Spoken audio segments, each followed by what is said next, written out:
সুবহানাল্লাহি আলহামদুলিল্লাহি লা ইলাহা ইল্লাল্লাহু আল্লাহু আকবার ওয়ালিল্লাহিল হামদ লা ইলাহা ইল্লাল্লাহু ওয়াহদাহু লা শারীকা লাহু। এখন যারা হাজার কোটি টাকার মালিক কি করে, তারা এমন অনেক লোক মাত্র 1.5-2 টাকার জন্য আমার অফিসে গেছে, আমি বললে আপনি অবাক হয়ে যাবেন। ওই সময়টাতে I have a huge contribution to the party করেছি। আবার আওয়ামী লীগের দুঃসময়টাতে যখন খুব খারাপ সময়, ধরেন 2001 সাল থেকে খুব খারাপ সময়, তখন আমি আওয়ামী লীগের যে কজন ধনাঢ্য ব্যক্তি ছিল, ব্যবসায়ী ছিল, আমি তাদের মধ্যে অন্যতম। আমার পজিশন এমন জায়গায়, বিএনপির নীতি নির্ধারণের জায়গাতে বাংলাদেশের যারা শীর্ষ পর্যায়ে আছে তারা কেউ বলতে পারবে না গোলাম মোল্লা রনি তাদের চেয়ে অগুরুত্বপূর্ণ অবস্থানে আছে। আপনি বুঝতে পারছেন ব্যাপারটা?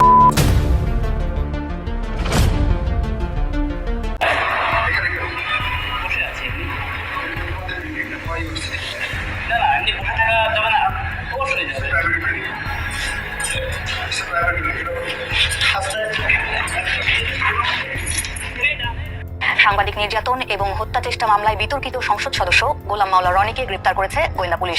বেলা 3:30টার দিকে রাজধানীর বাড়িধারা এলাকা থেকে তাকে গ্রেপ্তার করা হয়। এর আগে রনির জামিন বাতিল করে তাকে গ্রেপ্তারের নির্দেশ দেওয়া হয় ঢাকা মহানগর হাকিম আদালত থেকে।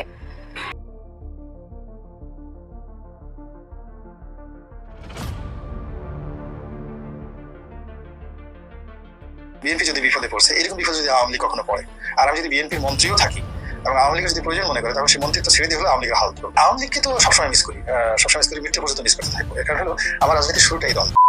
এখন বিএনপি হলো এমন একটা দল হয়ে গেছে যাদের লাঠি, মানে পুলিশের লাঠি দেখলে তাদের মধ্যে এক ধরনের আতঙ্ক চলে আসে, পুলিশের বাঁশির ফুঁ শুনলে তাদের মধ্যে একটা বেদনা চলে আসে, এই বাঁশিটা কি ধরনের। তো এই ধরনের একটা মনোবৃত্তি বিএনপিতে আছেন তো? বিএনপিতে অবশ্যই আছি, কিন্তু বিএনপির নেতা শব্দটি আমার জন্য প্রযোজ্য এটা তো আপনার বিনয়, কিন্তু আমরা তো আপনাকে নেতা হিসেবে দেখব না, নট লাইক দ্যাট। আমার বিএনপির কোনো কমিটিতে আমি নেই, আমি শুধু ইলেকশনটা করেছি। জয় তো সাধারণ, মানে 10 বার ফেল করা কোনো ছাত্র না, পড়ালেখা কলম ভাঙা কোনো মানুষ না। তিনি একজন পৃথিবীর সবচেয়ে সেরা বিশ্ববিদ্যালয়ে পড়াশোনা করা অন্যরকম মেধাবী একজন মানুষ। পৃথিবীর সবচেয়ে সেরা বিশ্ববিদ্যালয়ের অধ্যয়ন করে তিনি একজন গ্রাজুয়েট। হার্ভার্ডে পড়া এত সোজা জিনিস না। ঢাকা বিশ্ববিদ্যালয়ের ভাইস চ্যান্সেলরও হার্ভার্ডে চান্স পাবেন কিনা হি ক্যানট টেল।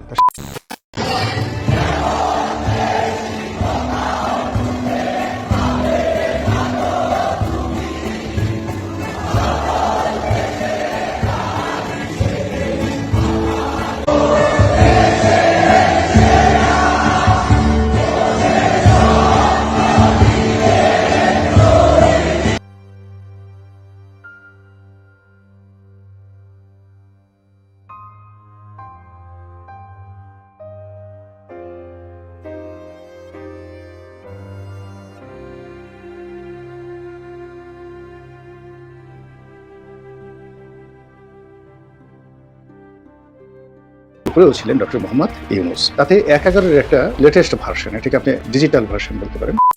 শেখ হাসিনাকে যেভাবে বাংলাদেশ থেকে তাড়ানো হয়েছে, এটি নির্মম, এটি অন্যায়, এটি অসাংবিধানিক। শেখ হাসিনা ক্ষমতাচ্যুত হয়েছে, তো কাজেই শেখ হাসিনাকে আবার ক্ষমতায় বসাতে হবে। প্রয়োজনে বাংলাদেশে ভারতীয় শূন্য সমাবেশ ঘটাতে হবে।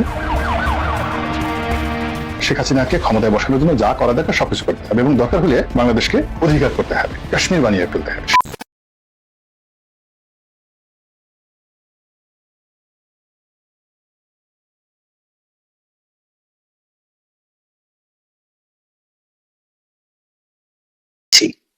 তো হওয়ার ফলে যে এখন যে ফ্রিডমটা আসছে, ফ্রিডমটা উপভোগ করার জন্য যে ধরনের যোগ্যতা, মেধার যা কিছু দরকার, এটা ডক্টর ইউনূস থেকে শুরু করে এখন আওয়ামী লীগ, বিএনপি, জামাত, যারা রাজনৈতিক দলগুলো আছে, কারোই মানসিক প্রস্তুতি নাই।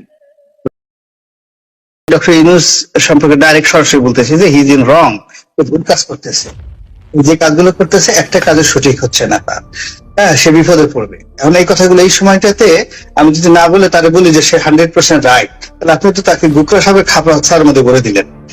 না 100% রাইট কাউকেই বলা যাবে না, কারণ মানুষ ভুল ত্রুটি উঠবে না। কিন্তু এই জন্য there is no way আপনি যেখানে আপনি গেছেন এখান থেকে দুর্ভোগ না পোহায় আপনি ফেরাতে পারবেন না। অলরেডি জামাত ফাঁদে পা দিয়েছে, বুঝতে পারছেন না? তাদের তো ক্যান্টনমেন্টে যাওয়াটাই ঠিক। জামাতে আপনি যে হঠাৎ করে পার্বত্য অবস্থা থেকে সেনা প্রধান করার পর সঙ্গে সঙ্গে ক্যান্টনমেন্টে দাওয়াতে গেল, কাজ করতে অনুমতি নিয়ে গেছিলেন, বজ্রেশ্বরের বটে দিয়েছে, সাধারণ জনমতে সেখানে গেছেন কেন? না, সেই দাওয়াতে তো প্রত্যেক রাজনৈতিক দলের দায়িত্বশীল যারা গেছে, না প্রত্যেক রাজনৈতিক দল যারা গেছে তারা সবাই দুর্ভোগ পোহাবে। যারা গেছে বিএনপি, যারা গেছে জোনায়েদ সাকি গেছে, যারা গেছে, প্রত্যেকটা লোকের এই কর্মফল ভোগ করতে হবে। Just wait. আপনি একটা কাজ করেছেন, সেই কাজের তো ফল আপনি ভোগ করতেই হবে। মানে দিল্লি কি এরকম প্ল্যান করতেছে আপনি বলতে চাইতেছেন? জি, এটা ভালো, সেই প্ল্যান অনুযায়ী সবকিছু। সেই প্ল্যান কি আপনি সফল হইতে দিবেন? আপনারও কিন্তু ভূমিকা আছে। না, না, না, আপনারও কিন্তু বাংলাদেশে বিশাল একটা ফিগার এখন। না না না না, আমার কোনো ভূমিকা নাই। আমি শুধুমাত্র জানি বলি তো এই কথাগুলো এখনো বললাম, এই নামটা আমি তো বলতাম। আমি যদি চাইতাম যে এই জিনিসটা, আমি এই কথাগুলো কেন বলতেছি, আমি এই কথাগুলো বলতেছি যে জামাত বানানো যারা, ইভেন আমাদের মির্জা ফখরুল সাহেব গেছেন ওখানে, খুব রং কাজ করছে।